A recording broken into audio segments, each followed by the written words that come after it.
my little angels, to Want to watch now, where we talk about what's streaming on Netflix right now. And in today's episode, we are going over The OA Season 1 to catch you up for Season 2, which is coming out this month. I can't remember if it's coming out like the 15th or 22nd.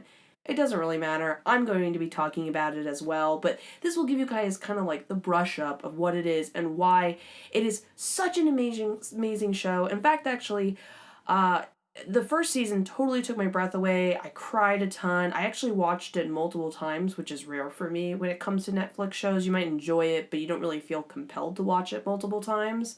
But it was that good, and it left me with all these unanswered questions. But then they didn't say it was dropped, but then they didn't have like an announcement date, and this was back in 2016, so it was just kind of one of those ambiguous shows I was worried was going to be left by the wayside. But thankfully, Brit Marling, who created and co-wrote and everything like that, did not leave us hanging. She just worked really hard on making a great second season. So, before anything, I just want to say, guys, I'm so pumped to be back. I was gone for a while because I was really sick. And my voice a couple of days ago was much grittier and deeper, and I was going to actually do this episode and be like, The OA featuring the Grim Reaper, because I thought it would be appropriate with the whole life and death motto of this whole show. But instead you're getting like Grim Reaper light. It's a little gritty, but not as intense.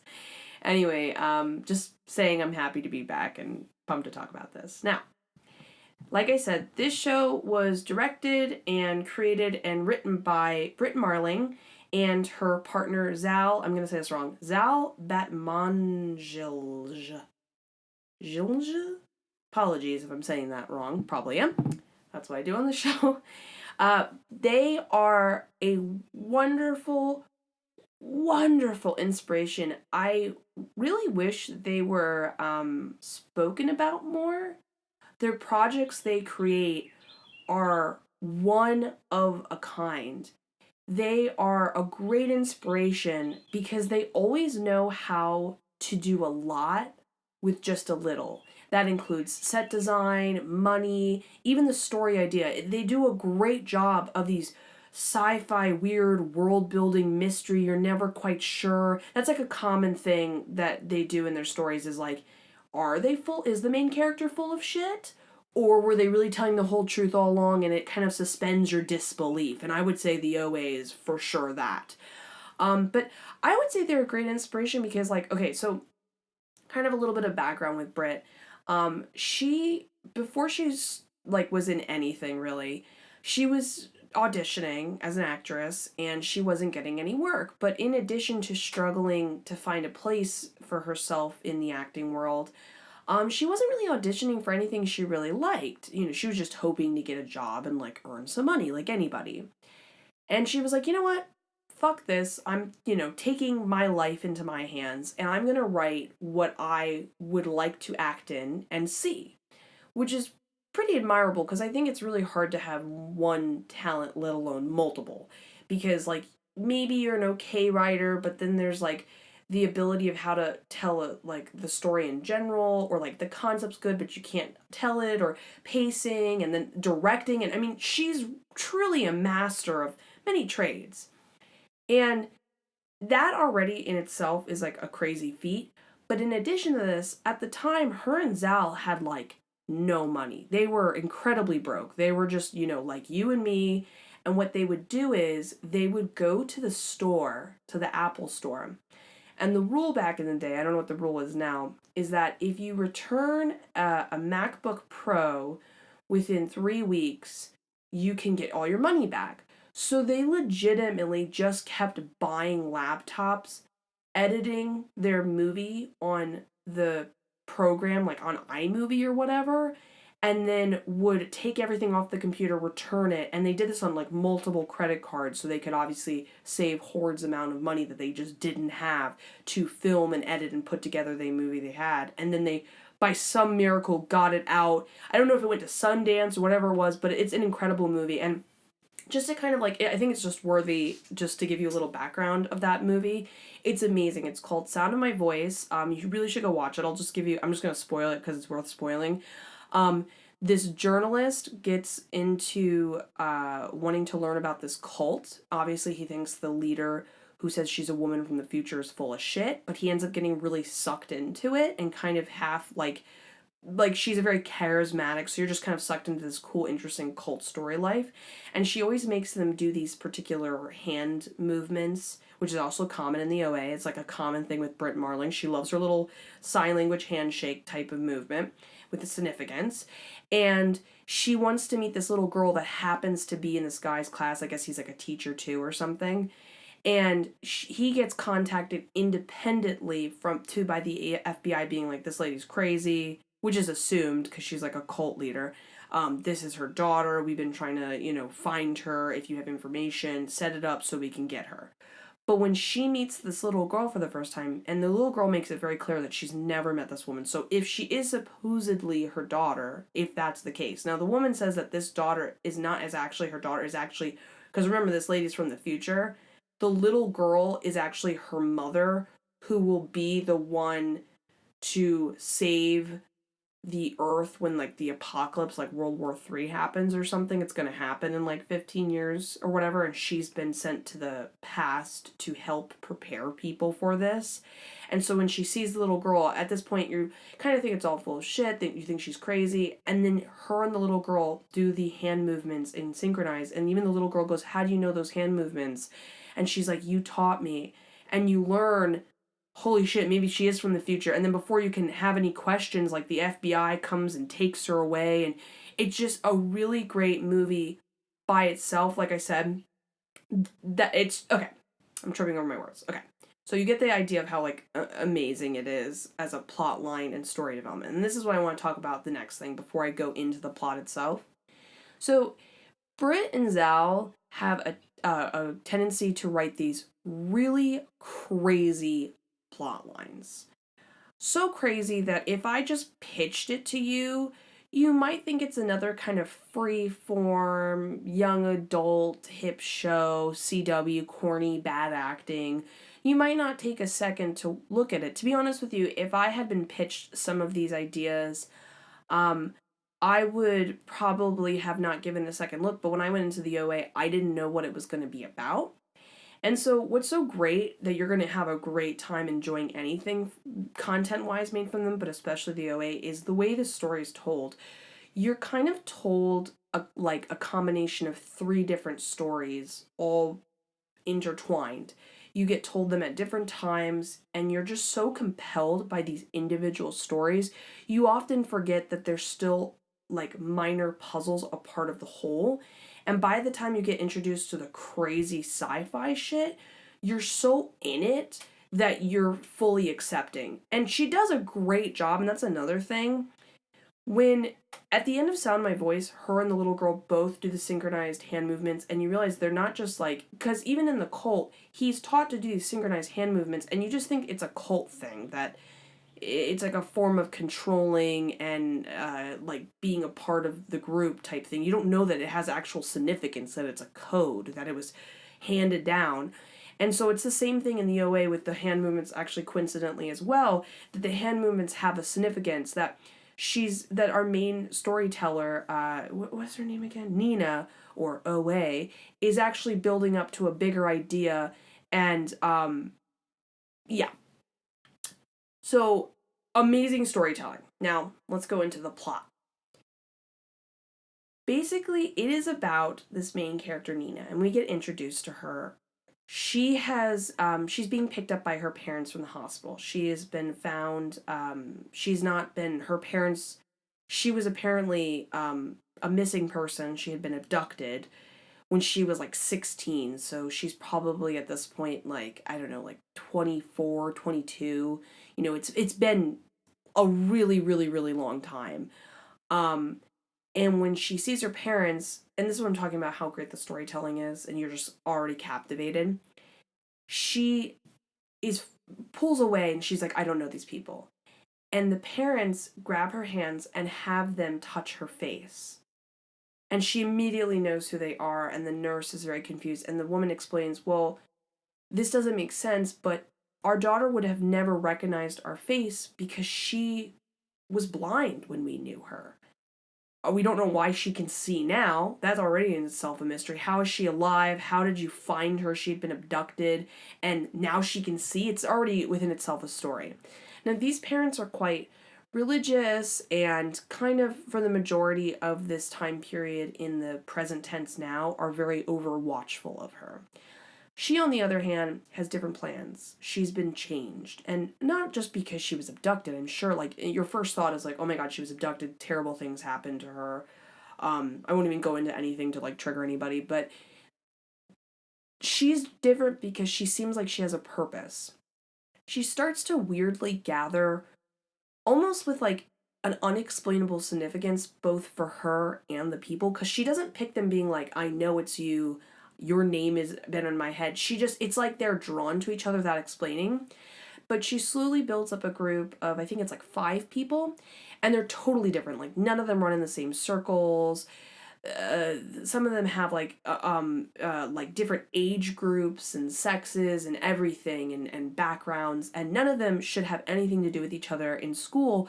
But they start meeting with her to hear about her story, and they're just kind of compelled by her. But they don't understand, because as far as they're concerned, she's just a random chick that was abducted. She's gonna tell her story about how she was abducted. Why am I so compelled? Why do I feel like she's touching something inside me? And they sell it really well. You're captivated. So you learn that her parents actually aren't her real parents. That she was technically born in Russia, and she came from a wealthy home, and I think her dad might have been in the mafia or something like that, and it was a dangerous situation. Anyway, she was being taken to a school, like a little private rich kid school or something like that, and an accident happened, and that's when she had her first death. I think she was like 6 or something. And this is what gets weird, because you're like, wait, first death, Russian daughter, wait, what? So she has her first death, and she meets this cosmic being, and I apologize, I don't remember the cosmic being, but she literally goes to, like, I don't know if you would describe it as heaven, but like some cosmic crazy world. And this is what I'm talking about. She does so much, because the only locations we see in the OA are an underground kind of basement area. This area, like abandoned house, she meets to tell the people the story. And I guess there's a few settings with just the younger character. We see the little girl, her go through some things, but mostly the show only takes place in like 2 or 3 locations, which is crazy. So when she goes to this cosmic realm, they do this trippy thing with like, it's like a house, but the house has like a universe inside of it. It's amazing. And this being explains to her that she is an angel. That if she goes back, she will not even remember that she met with this person, and that she will go through many painful things, and that it would probably be better for her if she just died and stayed with this cosmic being. I know, already crazy and weird and trippy, right? But she decides, I want to go back. And she goes, okay, little one, like, this is what you want. So she sends her back, but when she comes back, she's blind, but she has this extraordinary ability to play violin. And this becomes the common thread of having died and then developed a crazy ability. So she ends up out of safety, or she ends up getting sent to like some private blind school, but unfortunately, I think because her dad was like in the mafia or something, he gets killed, and she ends up not having her school paid for anymore, so she ends up getting put into adoption. So when she gets adopted, she's just kind of some obscure, poor orphan girl. No one has any idea, like, her whole background history, not even the cosmic stuff, just the fact that she would have been, like, if anybody in, like, probably the mafia world notably knew about her, just, like, up for grabs, I'm sure it could have been a really dangerous situation. So she's just randomly in this home. She's blind. She lives her life, but she will often go and busk and play violin and stuff. Her parents know about where she goes and whatever, and she gets kind of coerced by this guy to be like, wow, I think it's so amazing. You're so amazing at violin, whatever, let me interview you. He seems really nice. And this is where kind of shit goes crazy. And this is where the major part of the story goes on and she begins to tell them. She basically gets abducted by this guy. And he's got this crazy greenhouse tank thing where he's got 5 glass panels. It's an incredibly small space with other people. So I can't remember if it's like 6 of them or 5 of them. It doesn't matter. But this group of people get mysteriously, like, they're kind of just like it's weird. It's like he's not sexually doing anything to them. He's feeding them, but he's abusive as hell. Like, I mean, they're in the same clothes, like whatever they got abducted in. So like one person at one point gets a new person gets abducted, and she's in kind of like performing outfit kind of pantsuit. That's her fucking outfit she's gonna be in for the next couple years. It's nutso. But when she gets abducted, the only thing she initially knows about her situation is that the other people that have been abducted have all had death situations where they basically should have died. They somehow lived miraculously, and they all have some sort of weird, amazing ability. Like maybe they can sing really well or something like that. It was really crazy for me when Sharon Van Etten was in it. I was like, oh my god, Sharon Van Etten! Like it didn't like. It didn't. I didn't process it until I heard her voice. And fun fact about Sharon Van Etten, who's a singer. So when I was younger, when I was in high school, I saw her perform. And it was really cool too because I was going for some other musician she was opening up for. And, like anybody in the audience, we were just prepared for like whatever, it was just a person going to perform. But no joke, her voice really is that beautiful and that epic. She was so young at the time too, so it's like crazy, like so many, like a decade later to be like, oh my god, here she is on like a TV show. But she was so beautiful sounding that like the whole room of people, like 300 of us, from me, I was very young at the time, to like 35-year-olds, went just dead silent. And she, even when she was done playing her song, it was just her voice and a guitar. It was the most beautiful thing I've ever heard, even to this day.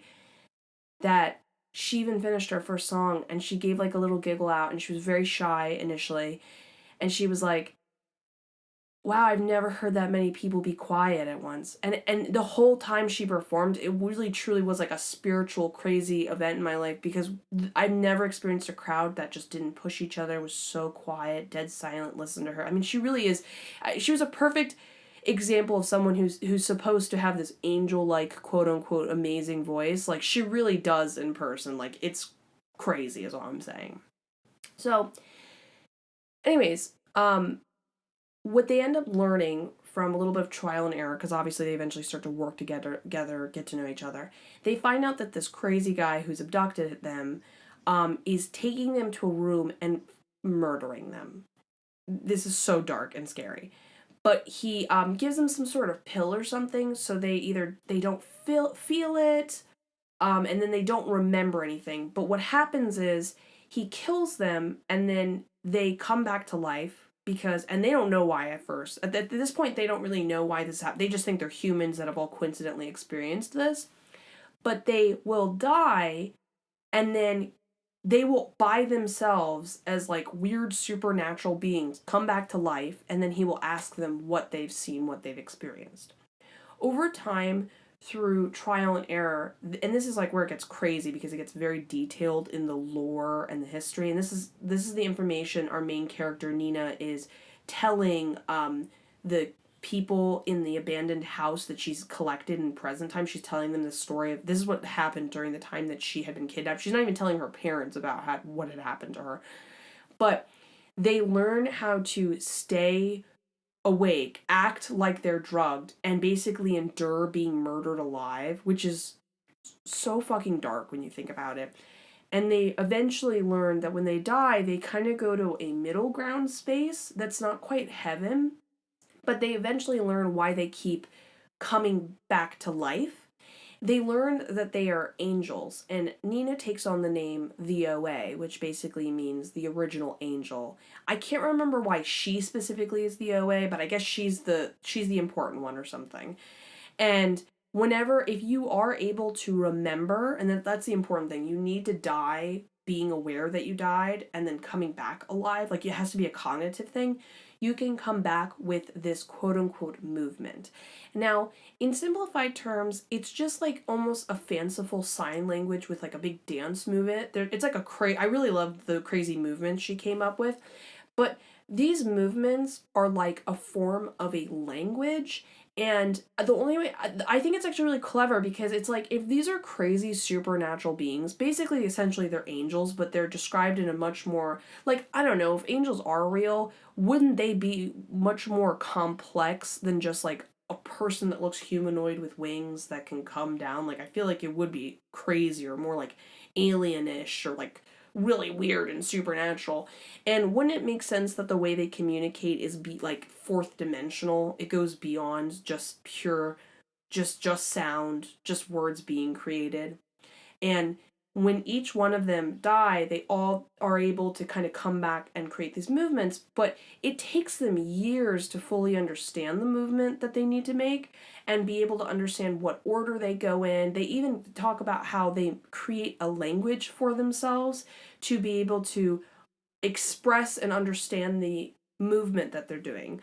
So it's crazy because the person that's like abducted them has almost put them in a position where they're now like kind of in a weird way helping him, but not really, because they are compelled by this crazy experience they're having, in addition to the fact that it's like, well, what else are we going to do? We're trapped in these little glass cages. What can we do? And over time they learn all of these movements, but you're not quite sure like what are these movements? What are they adding up to? There's lots of little mini drama in between, but one of the more notable ones I want to point out is the relationship between Homer and Nina. It is honestly, what's his name? I'm going to look him up. For like a brief time period, I had like, his name's Emory Cohen. I don't know if I'd call it a crush. I mean, I guess it's a crush, but like, I get these kind of quote unquote talent crushes when people can successfully put me in a world. I think most of us probably experienced a good talent crush when we experienced kind of like Uma Thurman and John Travolta and like Pulp Fiction. Like you kind of just get sucked in this mesmerizing moment, and it's so amazing. You just kind of develop this like fascination. Well, for me, I developed kind of a crush on Emory Cohen at this time period because during the OA he also did Brooklyn, and Brooklyn was one of those movies that I was like, I thought it was just about like an Irish girl immigrating, and I was like, I don't really care about that, whatever. But it was the sweetest, most compelling romance I think I've ever seen.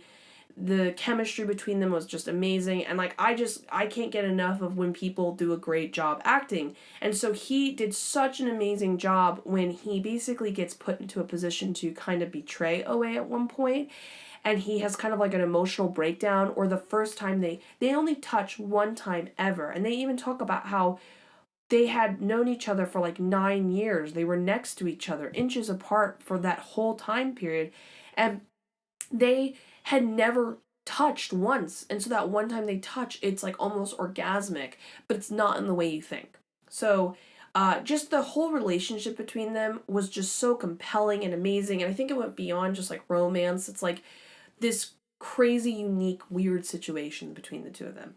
Now, keep in mind, when Nina is telling this whole story about like what had happened to her, the movements, she's teaching this little oddball group of people the movements. And so she's giving like a story and a history behind how they found the different movements and like the circumstances she was under. And they're totally captivated by her story. They don't think she's full of shit. But again, it's one of those things where it's like The Sound of My Voice, where it's like, well, how do I know you're not just a fucking crazy person making this up? I mean, we know as an audience because we're seeing it, but as far as they're concerned, they're just like hearing a story from a person that what like all they know about her is that she was abducted. I mean this could just be the way she's handling trauma for all you know. And this is when we get to the ending. The ending is like, this is where it's like I couldn't believe it ended. It was so crazy and emotional.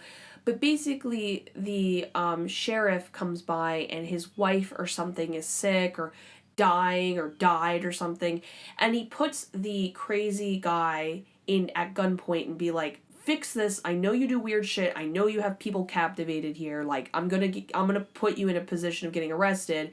Even though he really should, honestly, he's a fucker for not doing it in the first place, for having humans captive. But he basically has Homer and Owe do these movements, and they are somehow, through this ability, and I think they're just general supernatural ability, able to literally bring her back to life and cure her.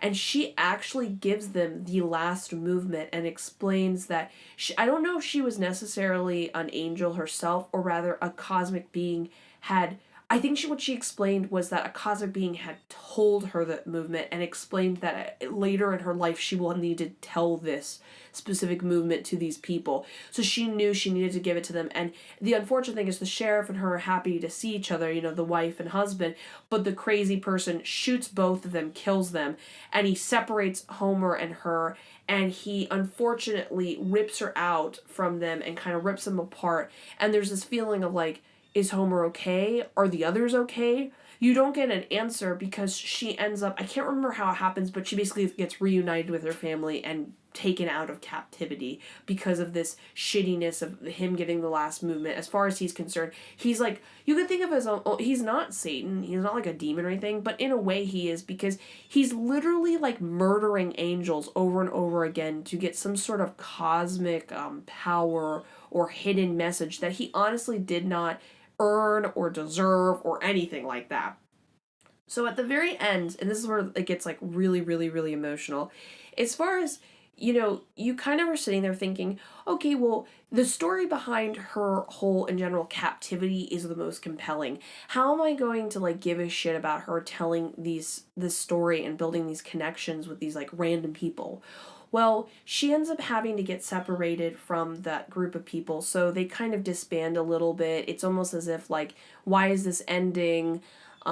We never really got to know what it all meant. It's the most I've ever felt alive or connected to myself or other people, and it's just kind of ending, and I feel weird, but I guess we'll just go back to our normal social groups. And unfortunately, a shooter, someone who would come to like shoot a school, like basically an asshole, shows up. And despite being in a position where this person is most likely going to shoot up the cafeteria or like at least hold everyone hostage, whatever his intentions are, they decide, it's like they're just like in that moment, they just know. And again, when you're sucked into the show, you're so lost in it. You're just like, yeah, this is your moment. You don't know why this is the moment, but this is the moment. And they all stand up, all 5 of these little oddballs. And this includes like the random teacher, this woman who's in it. They all go and they start in synchronizing, doing these movements that they had been taught by OA. Now, the gunman is just kind of distracted. In fact, everyone's really confused because they're like, why are you doing these weird movements in synchronize? I didn't even know you guys know each other. Is something happening? Are people possessed? What's happening? And they're just doing these movements while Nina's character, or OA, who's kind of been withheld because she's been pulled away from the group because basically everyone found them in the abandoned house and was like, what the hell are you doing with these kids? What is this abandoned girl doing here? We need to get everyone back home. She tells her, like, dad, like, you have to go. I know what the dreams are about. I know what I need to do. And she runs all the way to school, and she, unbeknownst to you, does the movement with them. And so what ends up happening is, and again, it's one of those things where you're like, you're not quite sure if it's fate or cosmic, or did what they did have some type of supernatural? Was it just a distraction? Because what ends up happening is the gunman is distracted long enough that a random like cafeteria man pushes him down and is able to basically stop any type of violence. But his one gunshot that does go off from him because his gun goes off a little bit as he falls, it actually hits through the window and hits Nina in the chest, like a gunshot.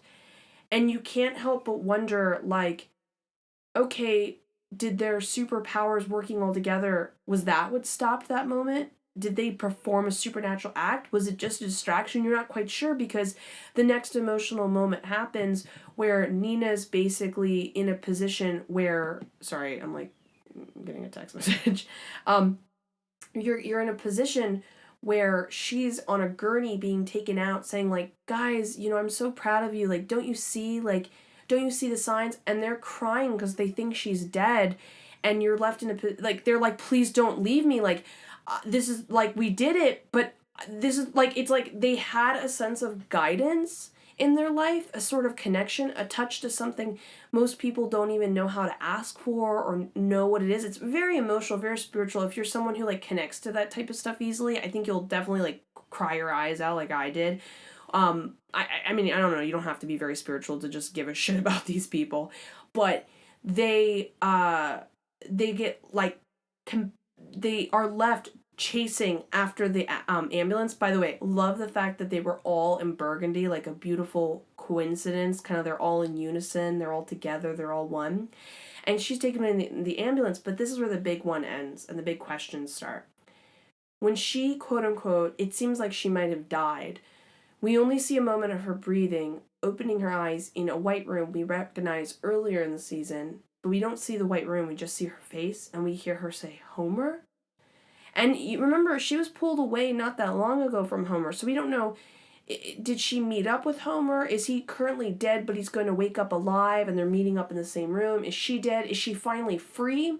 Is that what the movements were? Are the movements a combination of supernatural stuff where they can bring someone back to life and reverse time and save a whole school of people in danger, but also finally prevent an angel from constantly restarting the same life over and over again? It's really, really, really compelling.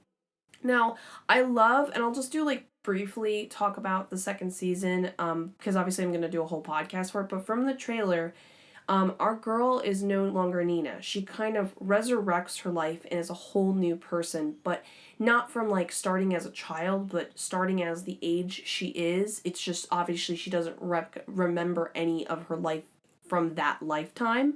She doesn't know quite why she's there. What is the evolution? Does that mean, is she supposed to move on from another lifetime to another? Is she supposed to be learning something? Are there more movements? Meanwhile, our scientist is still using all of his imprisoned people, and he uses them to get to the lifetime she's at. So they're kind of in imprisonment. We learn that, like, basically Homer isn't free. She didn't die and just successfully kind of get free of all this shit. Kind of like, I don't know if you've ever read Jonathan Livingston Seagull. Such a good book.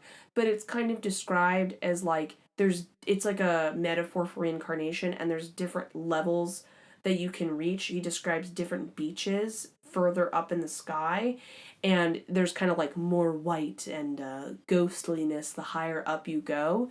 But it's not like that. Instead, she's in a tangible, this, 2019 world as a different person.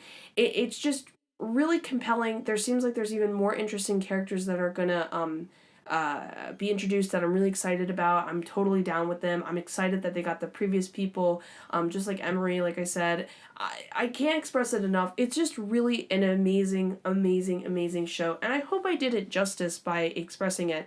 Just keep in mind, though, just because I explained it to you does not mean you should not check it out.